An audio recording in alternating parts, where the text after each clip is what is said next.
Bueno, perdonen, pero ya cierro yo, André. Chao, okay. Bueno.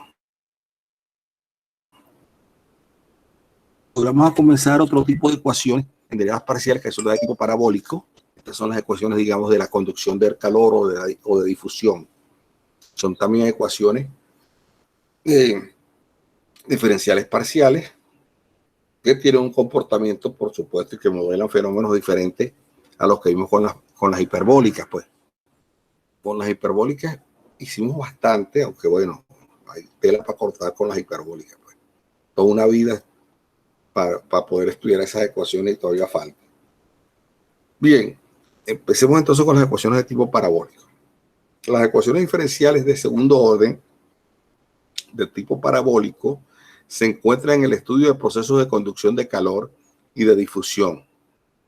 Yo hablo, la ecuación más sencilla de tipo parabólico es U de xx menos U de y igual a 0, donde y es igual a cuadrado t.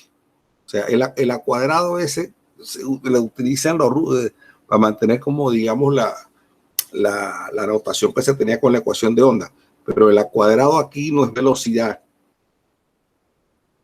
de propagación de la onda, sino el a cuadrado aquí pues es una constante cualquiera que es conductividad térmica, problema de conductividad térmica, no tiene nada que ver con el a cuadrado de la ecuación de la onda, donde el a era la velocidad con que se propagaba la onda. Entonces ese a cuadrado lo pueden volárselo si quieren, yo lo mantengo un rato, después me lo quito, y esa es una constante K, que es la conductividad térmica, pues. Se llama la ecuación de conducción del calor. Entonces, problemas simples que se reducen a las ecuaciones del tipo parabólico. Entonces, el primer problema que vemos es ese, pues, ¿no? Entonces, fíjense, un problema lineal de propagación del calor, ¿no? Tomemos una barra homogénea longitud L. Aquí tengo esta barra de longitud L. En el extremo X igual 0, tengo la temperatura E sub 1. Y en el extremo X igual L, tengo la temperatura U sub 2. Bien, ustedes conocen este punto es el LU2 y este punto es el LU1, el 0U1, perdón, 0U1. Y aquí es U2 y la coordenada en XL y la coordenada en X aquí es 0. O sea, este punto es el 0U1 y este punto aquí es el LU2. Con esos dos puntos yo puedo determinar la ecuación de esta recta, porque voy a conocer la pendiente, y la ecuación de esa recta viene dada por esto. Esto va a ser la distribución de temperatura lineal. Aquí veo, digamos, que va conectándome este segmento que está acá. Esto que está acá es esto que está acá, el segmento que está acá. Entonces, tomemos una barra homogénea longitud L, térmicamente aislada por los lados y lo suficientemente fina o delgada como para que en cualquier momento de tiempo se pueda considerar la temperatura igual en todos los puntos de un corte transversal. Si se mantienen los extremos de la barra a temperatura constante, U1 y U2, entonces a lo largo de la barra se establece la distribución lineal de temperatura dada por esto, por U de X igual a U1 más U2 menos UX sobre L por X. Esta es la distribución de temperatura a lo largo de la barra. Es una distribución lineal. Esta es una función lineal. A más BX. A más BX. Bien. En este caso del extremo más caliente, fíjense la temperatura se propaga desde las zonas más calientes, de donde está la cosa, a las menos calientes. O sea, va propagándose la temperatura. En este caso, el extremo más caliente al menos caliente pasará calor. La cantidad de calor que pasa por una sección de la barra en la superficie S por la unidad de tiempo se expresa por la forma empírica esa. O sea, Q igual a menos KU,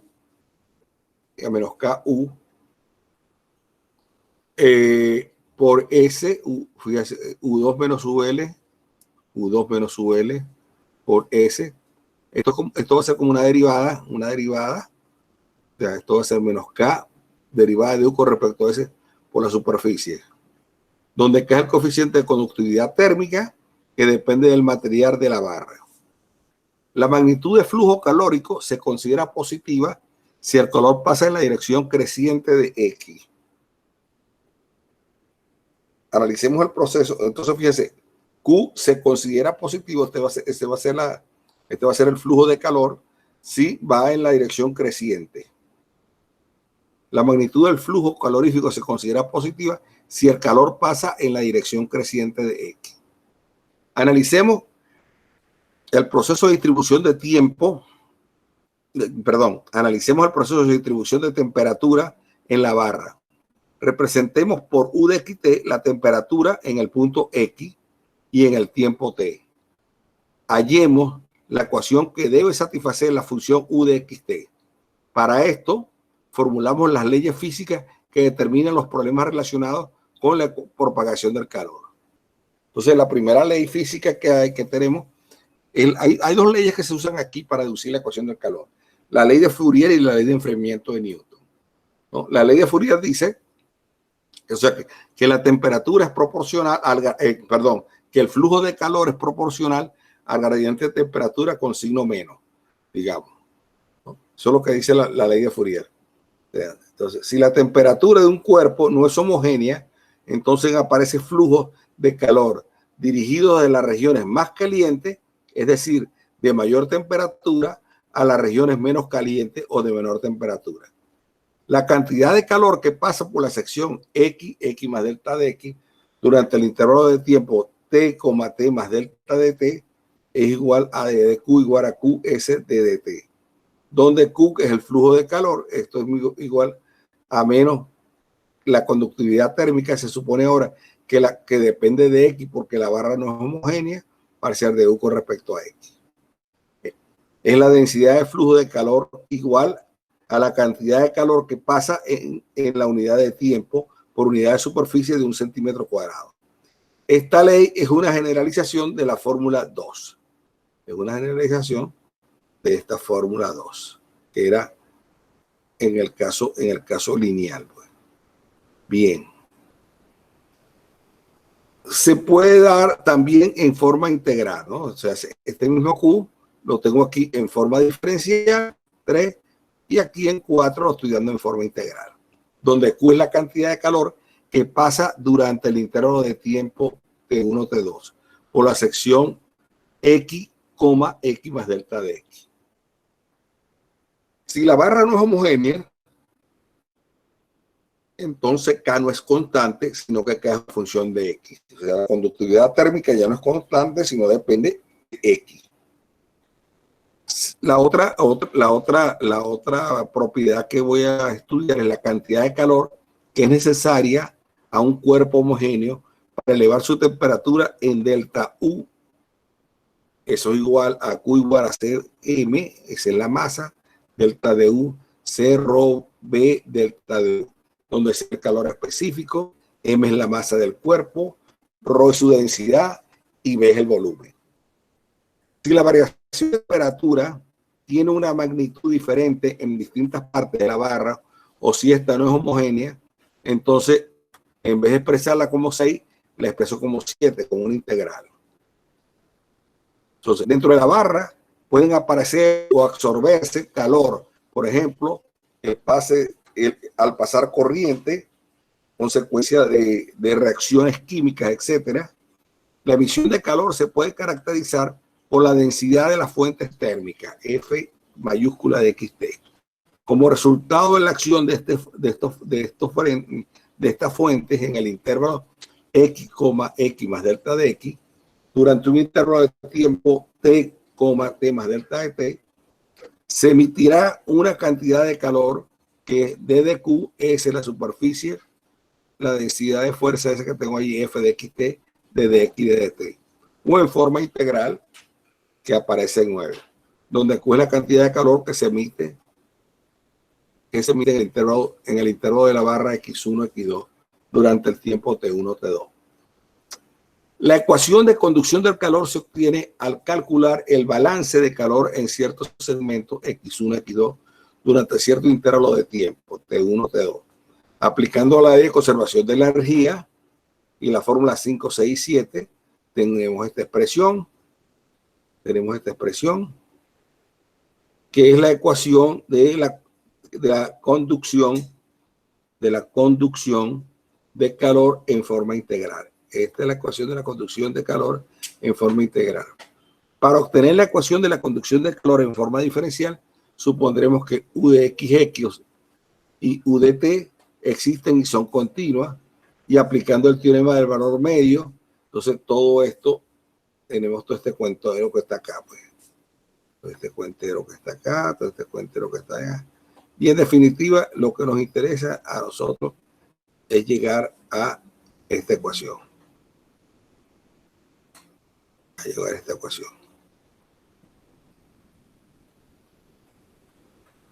Y está la ecuación 14, es la ecuación del calor, o la ecuación de conducción del calor, o la ecuación de difusión. Claro, aquí estoy trabajando en el calor porque yo trabajo con la ley de hay dos leyes que se usan para esto, ¿no? Para la ecuación de difusión, pero son dos leyes como análogas, y la ley de Fick. Bien, si la barra es homogénea, entonces K, C y Rho se pueden considerar constantes, y la ecuación se escribe como esto que está acá. U de T igual a A cuadrado U de XX más F de XT, donde A cuadrado es igual a K, C sobre Rho. Eso va a ser. Y F pequeña de XT, F grande de XT sobre C Rho, donde A cuadrado es una constante llamado coeficiente de conductividad de temperatura. Esa es la conductividad de temperatura. Puedo llamarla una K, puedo llamarlo como sea. Aquí lo llamo A cuadrado por comodidad, para mantener la armonía con la ecuación del calor. Pero ya están viendo, pues en el calor esto no representa propagación de onda. Aquí no hay ese problema. Aquí este A cuadrado es una constante llamada coeficiente de conductividad de temperatura. Si no hay fuentes de calor, es decir, si F mayúscula de XT es 0, entonces la ecuación 14 toma esta forma. Toma U de T igual a A cuadrado U de XX. Esa es la ecuación de conducción de calor, o la ecuación del calor o de difusión, cuando no hay términos no homogéneos. Bien, la densidad de las fuentes de calor, puede depender de la temperatura. En el caso de un intercambio térmico con el medio que se somete a la ley de Newton, a la ley de enfriamiento de Newton, la cantidad de calor que pierde la barra, calculada en las unidades de longitud y tiempo, es igual a F sub 0 igual a HU menos tita, donde tita es la temperatura del medio, H el coeficiente de intercambio térmico. De esta manera, la densidad de la fuente calorífica en el punto X en el momento T es igual a F1 X de T menos HU menos tita, donde F1 de XT es la densidad de la otra fuente de calor. Si la barra es homogénea, la ecuación de la conducción de calor, o sea, la ecuación de calor con un intercambio térmico lateral, tiene esta forma. Fíjate ya cómo se complica esta ecuación. Fíjate cómo se complica. U de T igual a cuadrado U de XX. Ya va a aparecer un término lineal más una F de XT, donde alfa viene dado como H sobre C sobre Rho, y F de XT minúscula viene dada por esta expresión. Es una función conocida. Bien. Los coeficientes K y C, por lo general, los coeficientes K y C, por regla general, son funciones de la temperatura de variación lenta.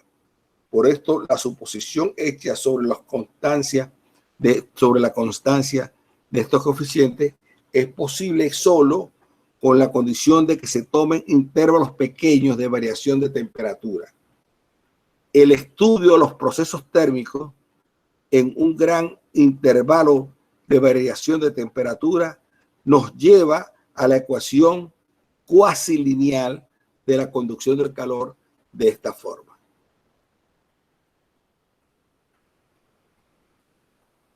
¿Ok? La ecuación cuasi lineal. Bien, sigamos adelante. Planteamiento de los problemas de contorno. Entonces, fíjense, para obtener una solución única a la ecuación del calor, es necesario agregar a estas condiciones iniciales y de frontera. O sea, tengo la ecuación del calor. Si estoy trabajando en un dominio finito, voy a tener condiciones de frontera. Además de las condiciones iniciales. Bien, la condición inicial, a diferencia de la ecuación de tipo hiperbólico, consiste solo en la determinación de los valores de la función u de xt en el momento inicial t sub 0. Fíjense, para las ecuaciones de tipo parabólico, en el caso de la ecuación del calor, solamente voy a requerir de una condición inicial, que es la que voy a dar en t igual a t a 0, que voy a denominar t sub 0. T sub 0. Recuerden ustedes que en las ecuaciones de tipo hiperbólico, recuerden la ecuación de la onda, yo no requería de dos condiciones iniciales, que eran el desplazamiento inicial de la cuerda y la velocidad inicial de la cuerda. Ahora lo único que voy a requerir es de la distribución inicial de temperatura. Voy a ver quién es U de X0. U de X0, que va a ser un U0 de X, va a ser la distribución inicial de temperatura. Y solamente voy a requerir de una sola condición inicial para el caso de la ecuación del calor o de la ecuación de difusión. Bien, las condiciones de frontera pueden ser diferentes según el régimen de temperatura en la frontera. Se estudian tres tipos de condiciones de frontera. Fíjense. En el extremo de la barra X igual a 0, se da la temperatura U de 0T igual a mu de T, donde mu de T es una función dada en cierto segmento que va desde T sub 0 hasta T mayúscula. Siendo T mayúscula el intervalo de tiempo durante el cual se estudia el proceso. En el extremo X igual a L se da el valor de la derivada parcial de U con respecto a X evaluada en LT igual a nu de T. A esta condición, es la condición de tipo Neumann. La condición anterior era de tipo Dirichlet. A esta condición se llega si está dada la magnitud del flujo térmico Q de LT, que pasa por la sección del extremo de la barra Q de LT, que es igual a menos K parcial de U con respecto a X en LT. De donde parcial de U con respecto a X en LT es igual a nu de T, siendo nu de T una función conocida que se expresa mediante el flujo dado QLT por la fórmula nu de T igual a menos QLT sobre K. Entonces, fíjense, tengo dos tipos de condiciones hasta ahorita.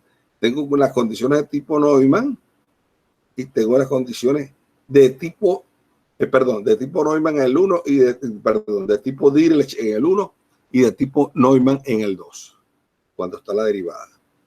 Bien. Y ahora voy a la condición de tipo Robin o de tipo mixto, porque fíjense, aquí va a haber, en esa condición hay una combinación de U sin derivar, que es U sin derivar, salud. Después U derivado, se combinan los dos, y eso es igual a esto que está acá. Esta condición de frontera corresponde a un intercambio térmico de acuerdo con la ley de enfriamiento de Newton en la superficie del cuerpo con el medio ambiente, cuya temperatura θ es conocida. Utilizando las dos expresiones de flujo térmico que salen por el corte X igual a L, Q es igual a HU menos θ, y Q es igual a menos K parcial de U con respecto a X. Se obtiene el enunciado matemático de la tercera condición de la frontera, que es este. Parcial de U con respecto a X en LT, en el extremo LT, será menos lambda, la temperatura en un LT, menos θ de T, donde lambda es igual a H sobre K, es el coeficiente de intercambio térmico. Θ de T, cierta función dada. Para el extremo X igual 0 de la barra 0L, la temperatura, la tercera condición de frontera tiene la forma esta que está aquí.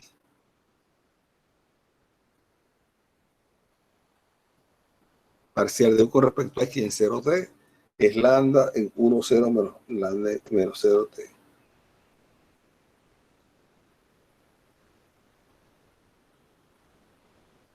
Bien. Las condiciones de frontera para X igual 0 y X igual a R pueden ser de diferentes tipos, de modo que el número de problemas distintos es grande. Además de los problemas de contorno lineal que acabamos de exponer, se plantean también problemas con condiciones de frontera no lineales, por ejemplo, en este caso que tenemos acá.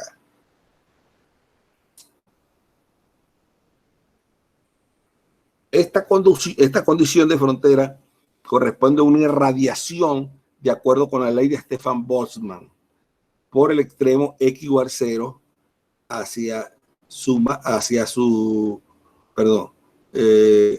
hacia un medio de temperatura tita de T.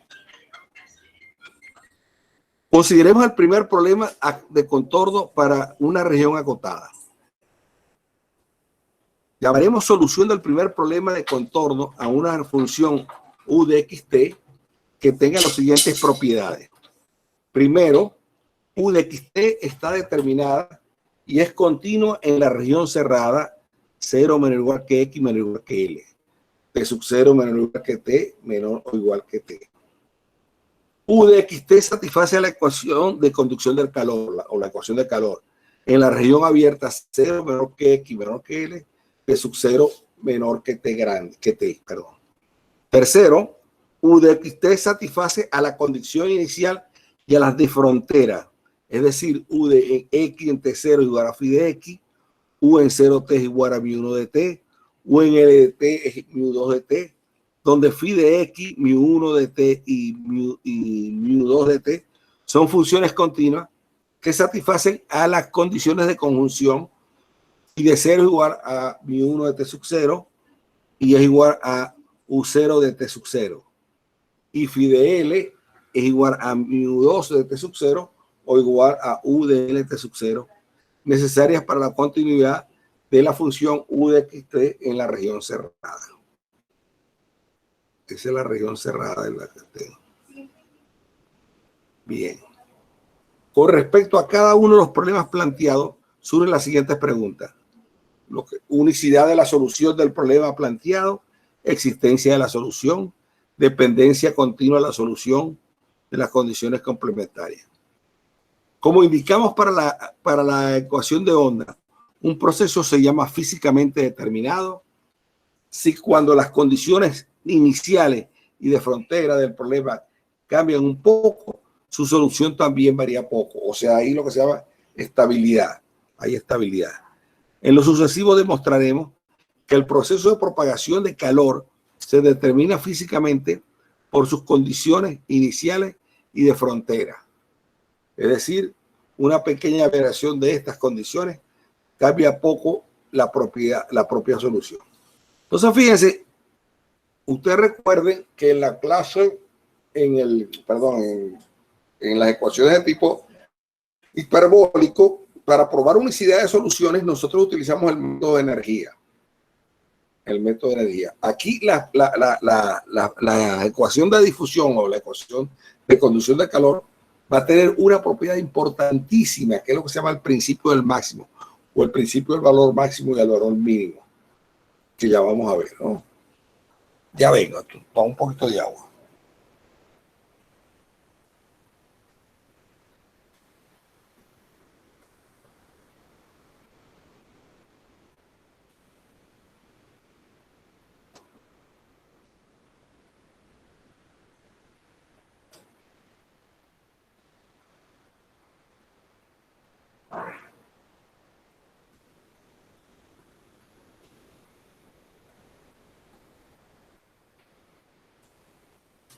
Este principio es muy importante. Principio del máximo, principio del valor máximo. O sea, supongamos, en lo sucesivo consideremos la ecuación con coeficientes constantes, la derivada de b con respecto a t igual a cuadrado la derivada segunda de b con respecto a x, más beta la derivada de b con respecto a x, más gamma beta. Esta ecuación se reduce mediante este cambio a la ecuación normal, esta que está acá. O sea, esta, mediante estos cambios, se reduce a esto. Bien. Ustedes me dirán, ¿y de dónde salen esos cambios? ¿De dónde salen esos cambios? Bueno, esto está relacionado para los matemáticos, que la gente estudia los grupos de simetría de las ecuaciones diferenciales. Esto está muy relacionado, digamos, con los grupos de Lie, para los grupos de simetría de Lie. Y de ahí salen esos cambios. Se hacen este tipo de cosas. Bien, principio del máximo. Si una función u de xt determinada y continua en la región cerrada, fíjense, esa región cerrada formada entre 0 menos igual que t menos igual que t y 0 menos igual que x menos que l, satisface la conducción de calor. La región en la que estoy trabajando es esta región. Fíjense, x igual a 0, x igual a l, este es t igual a 0. Este es el bottom, el borde inferior, digamos. Estos son los lados. En el borde superior no digo nada.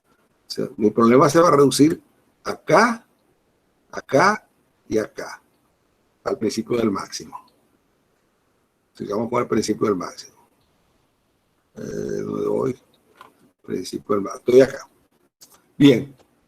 Principio del máximo. Si la función u de xt determinada y continua en esa región que le acabo de dar, que es cerrada, satisface a la ecuación del calor en los puntos de la región 0 menor que x menor que l y 0 menor que t minúscula menor que o igual a t mayúscula. Los valores máximo y mínimo de la función se alcanzan, fíjense, la función va a tener su valor máximo o mínimo en el momento inicial. El momento inicial es cuando t es igual a 0. Cuando t es igual a 0, o sea, quiere decir t igual a 0 es esto. Fíjense ustedes, t igual a 0 es acá, este es t igual a 0. O sea, en el fondo, en la región inferior de este rectángulo, aquí se van a alcanzar. Entonces, los valores máximos y mínimos de la función u de xt se van a alcanzar aquí, en este lado inferior, en el lado derecho o en el lado izquierdo. Esto es x igual a 0 y x igual a l. Bien. Los valores máximos y mínimos de la función se alcanzan o bien en el momento inicial o bien en los puntos de la frontera x igual a 0 o x igual a l. El sentido físico de este teorema es evidente si la temperatura en la frontera y en el momento inicial no supera cierto valor m. Entonces, si no hay fuentes de calor dentro del cuerpo, no se puede crear una temperatura mayor que m. Primeramente mostraremos el teorema para el valor máximo. La demostración se lleva a cabo por el método de reducción al absurdo. Denotemos por m mayúscula el valor máximo de u de xt para t igual a 0 o en 0 menos, y la x valía entre x y l para t igual a 0 inicialmente. O sea, si t igual a 0, estoy en la parte inferior del rectángulo. O para x igual a 0, que estoy en el lado izquierdo del rectángulo, en el lado lateral izquierdo, o bien para x igual a l, que estoy en el lado lateral derecho del rectángulo. Y supongamos que en cierto punto x0 t sub 0 tengo que 0 menor que x sub 0 menor que l, y tengo que 0 menor que t sub 0 menor que t. Ese es un punto interior. Entonces, tomo un punto interior, x0 t sub 0 en el rectángulo. La función u de xt alcanza su valor máximo igual a u de x0 t sub 0 igual a m más xi. Comparemos los signos, fíjense, vamos a comparar los signos de ambos miembros de la ecuación 16. Vamos de acá. Vamos a calcular, vamos a trabajar, fíjense, repito. Yo quiero ver cuál es el signo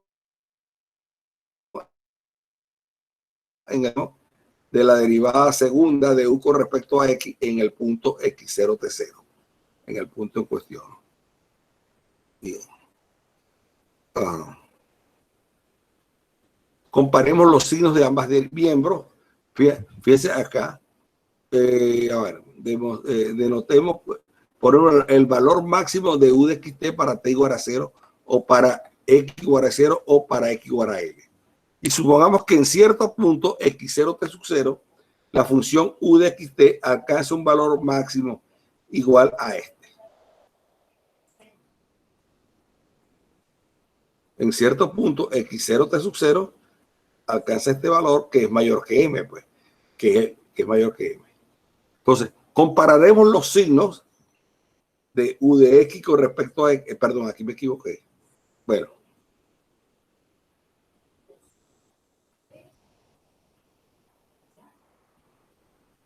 Ajá. Bien. Y de esto que está acá. No es de u de x con respecto, es de u de con respecto a t. Aquí me equivoqué. Es de u con respecto a t. Aquí. Aquí hay un error. Aquí es en 17, es de u con respecto a t. Bien. Pero como u de x0 t alcanza su valor máximo para t igual a t sub 0, para t igual a t sub 0, entonces quiere decir que esto, parcial de u con respecto a t, de x0 t sub 0, es mayor o igual que 0. Comparando los signos de ambos miembros de la ecuación 16, se observa que estos son diferentes. Sin embargo, porque fíjense, vamos a ver.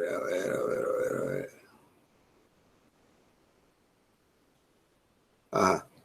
Donde alcanza su valor, como en este punto la función alcanza su valor máximo, necesariamente debe ser que estos son menor o igual que 0, donde alcanza su valor máximo. Pero como u de x0 t alcanza su valor máximo para t igual a t sub 0, debe ser que la derivada de esta debe ser mayor o igual que 0. Comparando los signos de ambos miembros de la ecuación 16, se observa que estos son diferentes. Sin embargo, este razonamiento aún no demuestra el teorema, puesto que ambos miembros pueden ser iguales a 0, lo cual no implica ninguna contradicción. Para efectuar la demostración completa, hallemos un punto x1t1 en el cual u de xx es menor que 0 y u de t es mayor que 0. Para esto tenemos la función auxiliar siguiente. Tenemos la función auxiliar b de xt igual a u de xt más kt sub 0 menos t. Es evidente que b en x0 t sub 0 es igual a u de x0 t sub 0, que es igual a m más épsilon. Y k t sub 0 menos t es menor o igual que k por t, porque t menos t sub 0 es menor que t. Tomemos k mayor que 0 de forma tal que k por t sea menor que épsilon medio. Es decir, que valor absoluto, es decir, que k es menor que épsilon sobre 2t.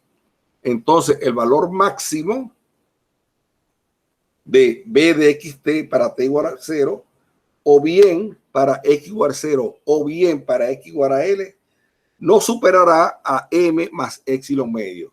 Es decir, b de x es menor que m más épsilon medio para t igual a 0, o x igual a 0, o x igual a l. Puesto que para estos argumentos, el primer sumando de la fórmula 19 no supera a m y el segundo a épsilon medio. En virtud de la continuidad de la función, esta debe alcanzar su máximo en cierto punto x1, t1. Fíjese, yo estoy trabajando en regiones acotadas, cerradas y acotadas. Estoy trabajando sobre un rectángulo. Entonces, si la función es continua allí en esa región y esa región es cerrada y acotada, la función va a alcanzar su máximo y su mínimo dentro de esa región, por un teorema que ustedes conocen de análisis. Es evidente que B de X1 T1 es mayor o igual que B de X0 T0 y eso igual a U de X0 T0 M más X0. Por esto T1 mayor que 0 y 0 menor que X1 menor que L, puesto que para T igual 0 o X igual 0 X igual L, tiene lugar la desigualdad 20. Tiene la desigualdad 20, o sea, esta desigualdad que está aquí. En el punto X1 T1, por analogía a 14 y 18, debe ser que la derivada segunda de B con respecto a X, evaluada en el punto X1 T1, es menor que 0, menor o igual que 0, y la velocidad de B con respecto a T en el mismo punto es mayor que 0. Teniendo en cuenta 19, se halla que U de XX en X1 T1 es igual a la segunda derivada de B con respecto a X en X1 T1 menor que 0. Mientras que la derivada temporal de en X1 T1 es igual a B de X1 T1 más K. Eso es mayor o igual que K y es mayor que 0. Entonces ahí está, en uno da un signo negativo y en otro da un signo positivo. De aquí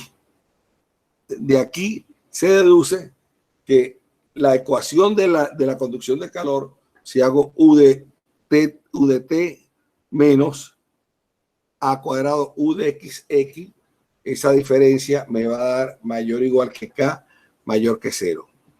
Es decir, la ecuación 16 no satisface en el punto interior, no sé, igual X1 T1, porque la ecuación del calor esa debería ser igual a 0 y no mayor o igual que K, que es mayor que 0.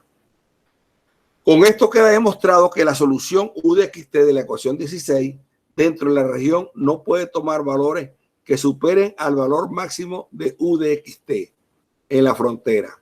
Es decir, para T igual 0, X igual 0 y X igual L.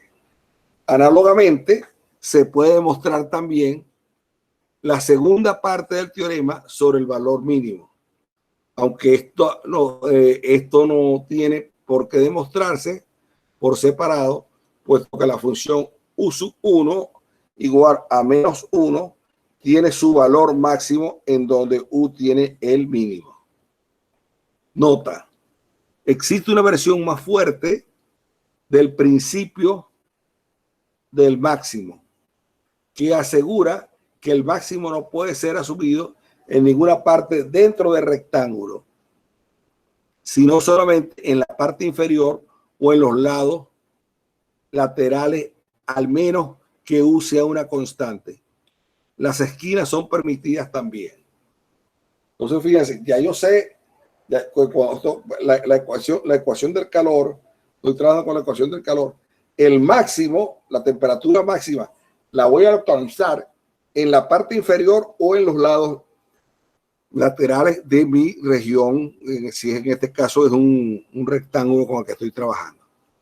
Bien, este principio del máximo sirve para problemas de unicidad. Recuerden ustedes, pues, que yo les dije que las ecuaciones diferenciales que por lo general se trabajan son esas ecuaciones diferenciales que están bien planteadas. Esto es soluciones que tienen, ecuaciones diferenciales que tienen solución, que su solución es única, o sea, existe la solución, su solución es única y hay estabilidad, o sea, en la medida en que se varían los datos, las condiciones iniciales y las condiciones de borde, la solución varía ligeramente también, sin dispararse, la solución de la ecuación. Entonces, este teorema de unicidad,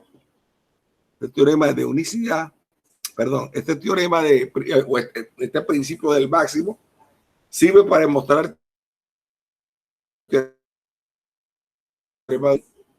en las ecuaciones de tipo hiperbólico, recuerden ustedes que utilicé el método de energía para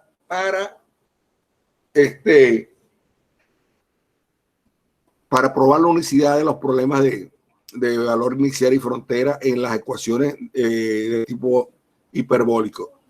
Allí, en las ecuaciones de tipo hiperbólico, no hay máximo. Yo no puedo encontrar máximo ni mínimo de las soluciones de las ecuaciones de tipo hiperbólico en una región cerrada. No hay por la característica de la ecuación. Allí el principio del máximo no vale en las ecuaciones de tipo hiperbólico. Bien, entonces aquí está este teorema de unicidad. Allí lo tenemos. Tenemos la ecuación de conducción de calor, U de T igual a cuadrado U de X más F de XT en una barra de longitud L, 0 menor que X menor que L, T mayor que 0. Y voy a dar las condiciones iniciales y de frontera iguales. U1 de X0 igual a U2 de X0, phi de X. En las condiciones en el borde 0 iguales, U1 de 0T igual a U2 de 0T igual a mi1 de T. Y entonces quiero probar que esas dos soluciones son iguales. La U1 de XT igual a la U2 de XT. Bueno, para ello hago la diferencia.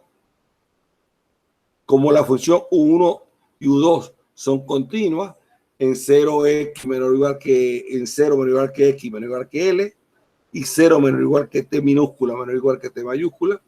Entonces, diferencia de funciones continuas es continua, es también continua en la misma región. Como la diferencia de dos soluciones en la ecuación del calor en la región 0 menor que X menor que L, T mayor que 0. Así la función B de X es también solución de la ecuación del calor en la misma región. De este modo se puede aplicar el principio del máximo a esta función. Es decir, esta alcanza su valor máximo y mínimo o bien para T igual 0 o bien para X igual 0 o para X igual a L.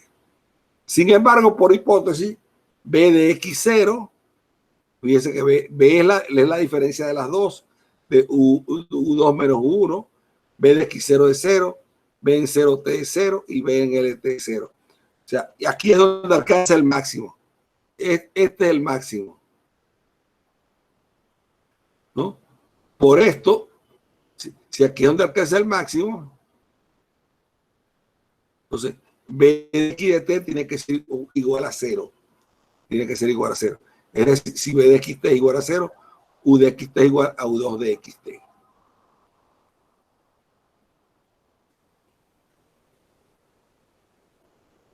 Otra manera de probar la unicidad de la solución, fíjense, si B de X0 es 0 y B de 0T es 0 y B de LT es 0, por esto B de XT tiene que ser igual a 0, y si B de XT es igual a 0, U1 de XT es igual a U2 de XT. Bien. Otra manera de probar la unicidad es la misma manera, la misma forma. Fíjense ahora, yo tengo igual B de X igual a U2 menos U1. Tengo aquí la ecuación del calor. Entonces, B de X es 0, B de 0T es 0 y B de LT es 0. Entonces, 0 es igual a 0 por B. Esto es igual a 0, reemplazo este 0, que está acá, esto que es 0, lo reemplazo acá, esto es 0 por B y me queda esto que está acá. Esto se verifica fácilmente si yo derivo acá. Veo que se verifica esto fácilmente. Esto que está acá, esto que está acá, es esto que está acá. Aquí lo verifico fácilmente. Ahora voy a integrar sobre el intervalo 0 menor que X menor que L y obtenemos esta integral. Aquí estoy integrando esto, Entonces esto es un medio de B cuadrado sobre T menos K B de X sobre B al integrar sobre X y valor entre X igual a 0 y X igual a L más K integral entre 0 y L de B de X al cuadrado de dx. Debido a las condiciones de borde, B en 0, B vale 0 cuando X vale 0, cuando X vale L. Entonces, cuando X vale 0 y cuando X vale L, esto va a ser 0, esto no va a aparecer. Debido a las condiciones de borde, entonces esta derivada la saco fuera, de la integral y me queda d con respecto a t, la integral entre 0 y 1 de un medio de b de x de t al cuadrado de x va a ser igual a ¿quién? Va a ser igual a esto que está acá, a menos k, ¿por qué me da menos? A ver. ¿Por qué me dio menos? A ver. Espérate, ¿por qué me da menos? Debido a las condiciones de borde. Ajá. Ya va, espérate, ¿por qué me da menos? Ajá, condiciones de borde. B en 0 da 0, B en L da 0. Ah, ¿por qué me da menos acá? A ver, espérate. Esto da 0. Que hay algo que no veo. A ver, porque esto da menos acá. Déjame ver, a ver. Aquí debe dar un menos, A ver. Con respecto a X, vamos a ver. Esto es un medio menos K de X. Bueno.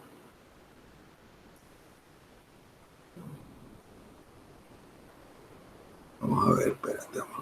Vamos a ver la derivada acá. Esto es un medio, estos dos veces, B, B, T, perfecto, está bien. Esto menos K, B de X, X, B, está perfecto.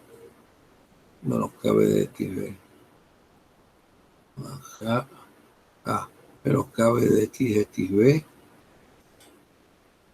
Menos K, B de X al cuadrado, más K, B de X al cuadrado.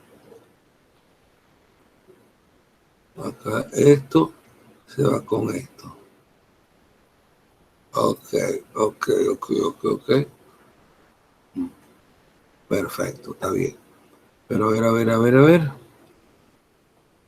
Debido a las condiciones de borde, cuando integro en este borde, me queda esto que está acá. Más cuadrado. Debido a las condiciones de borde, entonces me queda la derivada con respecto a t de b cuadrado de x. A ver, pero este menos de dónde sale. Este menos de dónde me sale.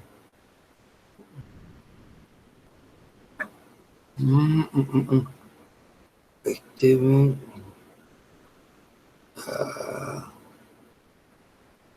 a ver, no, espera. No, perdón. Esto es igual a 0. Aquí está. 0 es igual a esto que está aquí, que es esto. Esto que está aquí es esto que está aquí. Más KL integral entre 0 y L de B de X al cuadrado de X. Entonces, esto lo paso para el otro lado. Entonces me queda como menos. Sale de aquí porque está igual a 0. Entonces, esto que está aquí es igual, esto da 0 al evaluar en X igual a L y X igual a 0, entonces me queda esto que está aquí. Pero fíjese, el integrando, lo que está aquí es cuadrado, o sea, es una función positiva, por lo tanto, toda esta integral entre 0 y L de esto, de la derivada de con respecto a X al cuadrado, eso es positivo, pero tiene un menos adelante, por lo tanto, todo esto va a ser negativo. Por lo tanto, b cuadrado de x está decreciendo. Fíjense, la función con respecto a t de esta expresión, por lo tanto, la integral entre b cuadrado de x y t de dx está decreciendo. Esto está decreciendo. Así, la integral entre 0 y L de b de xt al cuadrado de dx es menor o igual que la integral entre 0 y L de b de x0 al cuadrado de dx para t mayor o igual que t0. El lado derecho de 23 se anula porque las condiciones iniciales de U y de B son las mismas. Así que L de B de xt de dx es 0. Es 0, esto se anula. Para todo t. Así B de xt, esto se anula. Así B de xt es 0. Y si B de xt es 0, U de 2, 1 de xt es igual a U2 de xt para todo t. Ya tenemos que la solución del primer problema de contorno es única. Bien. Ahora demostraremos varios corolarios directos del principio del máximo. Entonces, aquí tenemos un corolario 1. Dice, si dos soluciones de la ecuación del calor U1 de xt y U2 de xt satisfacen a las condiciones U1 de x0 menor o igual que U2 de x0, entonces U1 de 0t menor o igual que U2 de 0t, U1 de LT menor o igual que U2 de LT, entonces U1 de xt es menor o igual que U2 de xt para los valores entre 0 y L para la X y entre 0 y T mayúscula para la T minúscula. Bueno, aquí se prueban esos lemas, ¿no? En efecto, la diferencia satisface a las hipótesis del principio del máximo y además B de x0 es mayor que 0, B de 0t es mayor que 0, B de lt es mayor o igual que 0. Por esto, B de xt es mayor que 0 para para x entre 0 y L y para t minúscula entre 0 y t mayúscula, ya que si no, la función B de xt tendría un valor mínimo negativo en la región 0 menor que x menor que L y 0 menor que t minúscula menor que t mayúscula. Bien, hay un segundo corolario. Si tenemos tres soluciones de la ecuación del calor, U barra minúscula, U barra inferior, mejor dicho, U barra inferior y U barra superior satisfacen las condiciones siguientes que U en xt inferior es menor que U en xt y es menor que U barra superior en xt para t igual 0, x igual a L. Entonces, estas mismas desigualdades se cumplen idénticamente, es decir, para todo x y t en esta región. Bien, este enunciado es una aplicación del corolario 1, U de xt y U barra de xt, y después U de xt con U barra inferior en xt. O sea, aplico el teorema 1 con estas dos funciones y el corolario 1. Hay un corolario 3 que dice, si para dos soluciones de la ecuación del calor, U1 y U2, entonces estos datos se completa esta desigualdad para t igual 0, x igual 0 y x igual a r, si los datos allí están dados por una proximidad menor que epsilon, entonces U1 de xt menos U2 de xt es menor o igual que epsilon para todo x, para todo e. No solamente para t igual 0, x igual 0 y x igual a l, sino para todo x, para todo t en este intervalo. Eso se va a deber, digamos, prácticamente.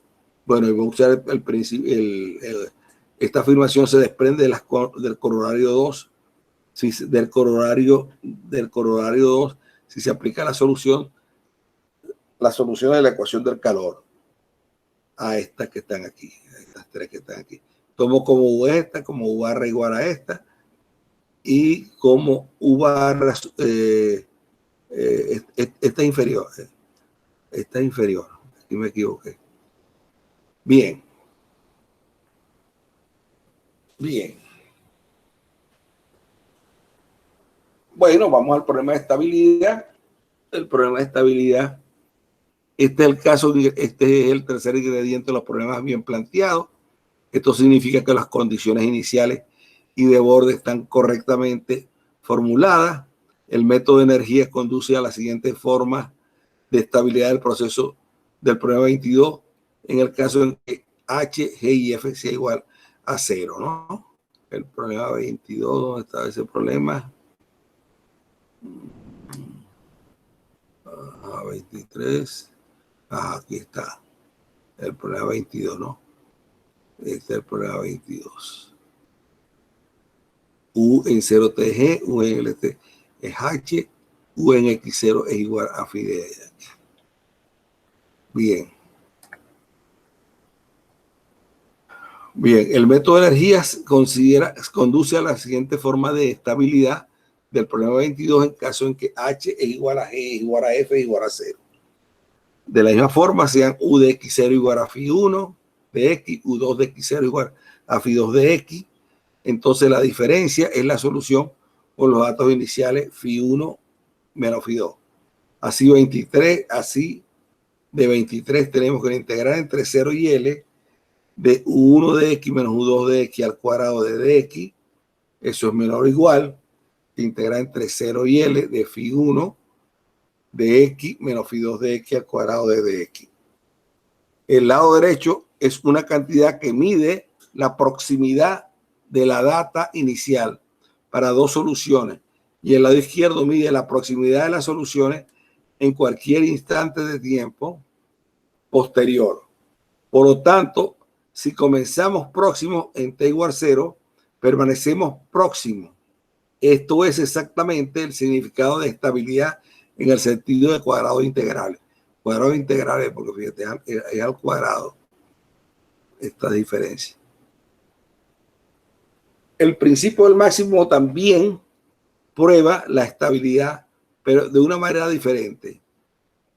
Pero con una manera diferente de medir las proximidades. Fíjense, aquí fue en cuadrado integrable, ¿no? Aquí con el principio del máximo voy a probar también estabilidad de soluciones, pero no en la misma norma, no con la misma proximidad. La proximidad va a variar un poco. En el principio, en el método de energía, trabajo con funciones de cuadrado integrable. Pues, cuadrado integrable. Aquí no. Consideremos dos soluciones de 22 en un rectángulo. Entonces tenemos que B es igual a U menos U2 igual a 0 en los lados laterales del rectángulo y B es igual a phi1 menos phi2 en el lado inferior del rectángulo. El principio del máximo que en todo el rectángulo U1 de xt menos U2 de xt sea menor que el máximo de phi1 menos phi2. El principio del mínimo dice que U de xt menos U2 de xt es mayor o igual que el mínimo del valor absoluto de phi de 1 menos phi de 2. Por lo tanto, el máximo de U1 de xt menos U2 de xt es el menor o igual que el máximo de phi1 menos phi2 en valor absoluto, válido para todo mayor que 0. Entonces, fíjense, la ecuación 25 tiene la misma intención, buscan lo mismo que 24, o sea, tratar de ver que la solución son estables, pero con un método completamente diferente de medir, de medir la proximidad. Fíjense, aquí en esta proximidad yo estoy teniendo aquí hay uniformidad, hay una uniformidad. En cambio aquí hice lo mismo, pero aquí estoy utilizando el cuadrado integrable. O sea, esto cumple el mismo objetivo que la otra, aunque las medidas son diferentes. Aquí la medida es con cuadrados integrales y aquí estoy haciendo una medida uniforme, pues, con el máximo. Bien. Finalmente, fíjense, tenemos este teorema de la unicidad para la recta infinita. Fíjense que aquí he estado trabajando con una recta de 0 a L, fíjense. Por todo esto lo he hecho, todo lo que he trabajado hasta ahorita, lo hice en una región, todo lo hice en esta región. Todo lo he trabajado aquí. En una barra de 0 a L. Ahora, ¿qué pasa cuando yo quiero estudiar ahora la conducción de calor, pero no en una barra de longitud L, sino de infinita? Entonces vamos para acá. Al resolver el problema de la recta infinita, es fundamental la condición de acotación de la función buscada en toda la región, es decir, la existencia de un m mayúscula, tal que el valor absoluto de la u de xt sea acotado por esa m para todos los valores de x entre menos infinito e infinito y t mayor o igual que 0.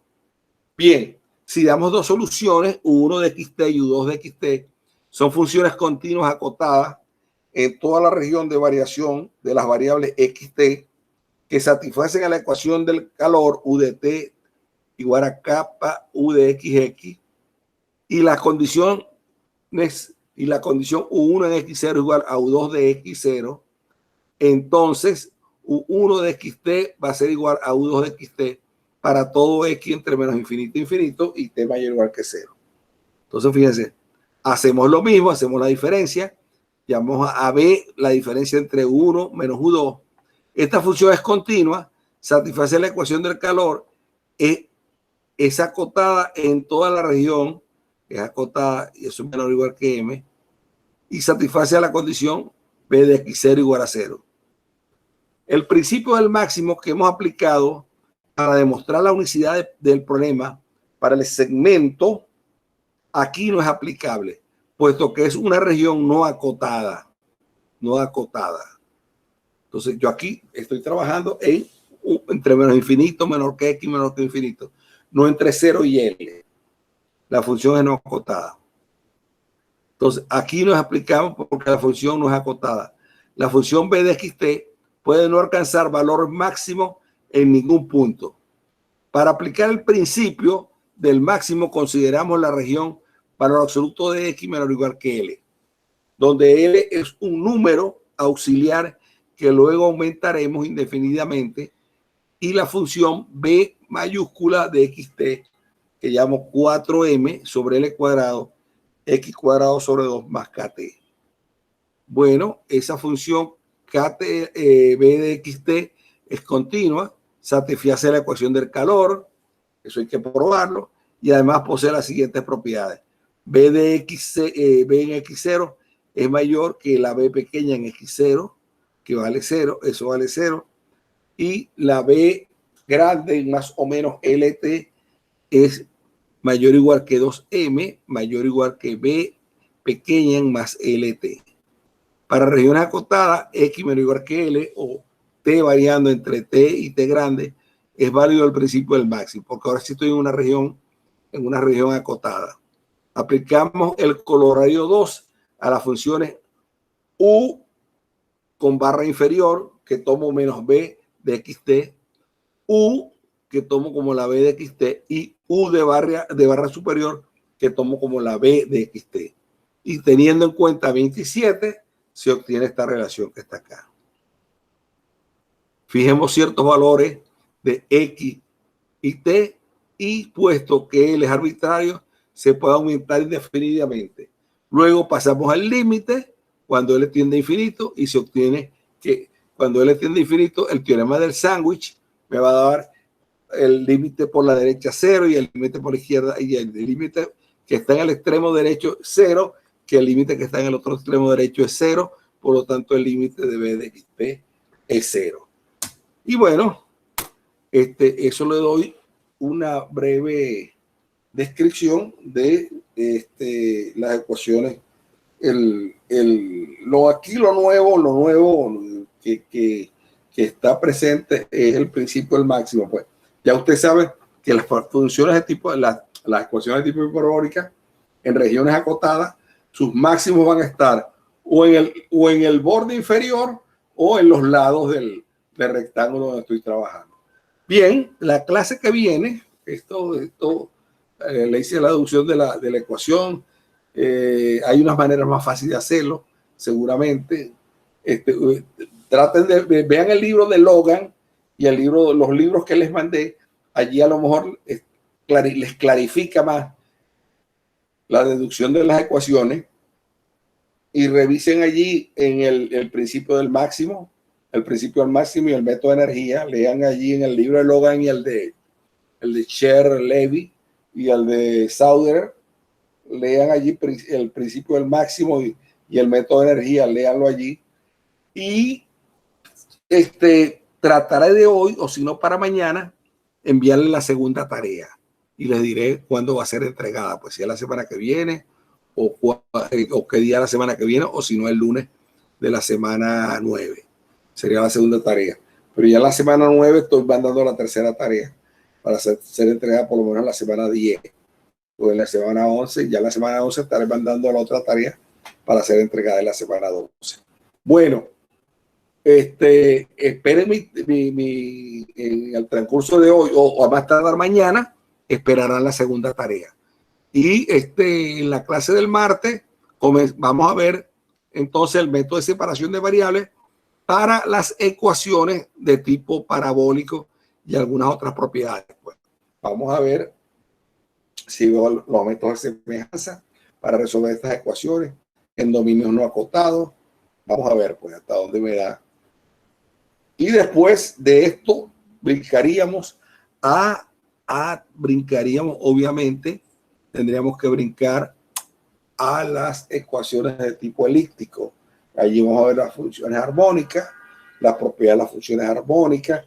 Ahí vamos a ver, digamos, que el principio del máximo va a ser válido para las ecuaciones armónicas, para las ecuaciones elípticas, y vamos a ver todas sus propiedades. Bueno, me despido y nos vemos el próximo martes, pues. Muchas gracias. Chévere, profe, gracias a usted. Bien. Entonces, yo me interesaría mucho que revisaran, busquen en el libro de Logan o en los libros que les mandé, revisen con más detalle, pues aquí revisen, hagan ustedes la cuenta, ven los detalles del principio del máximo, lean, y inclusive en la deducción de la ecuación del calor o la ecuación de difusión, está más clara pues que lo que yo le expliqué aquí. Pues aquí a lo mejor la enrevesé mucho. Pero lo que me interesa aquí es que ustedes sepan ese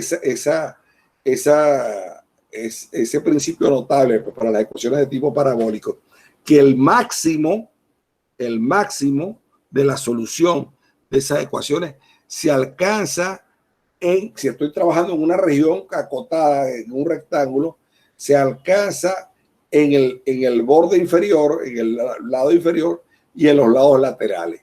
No en el tope, sino en el bottom, en el lado de abajo. Es un principio bien interesante. Si el máximo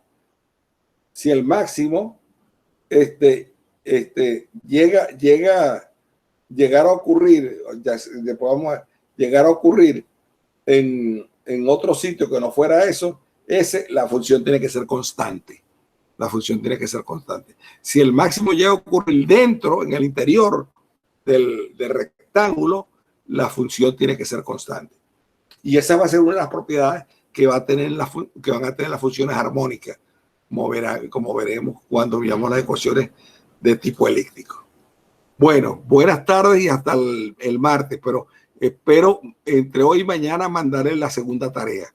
Muchas gracias, pues.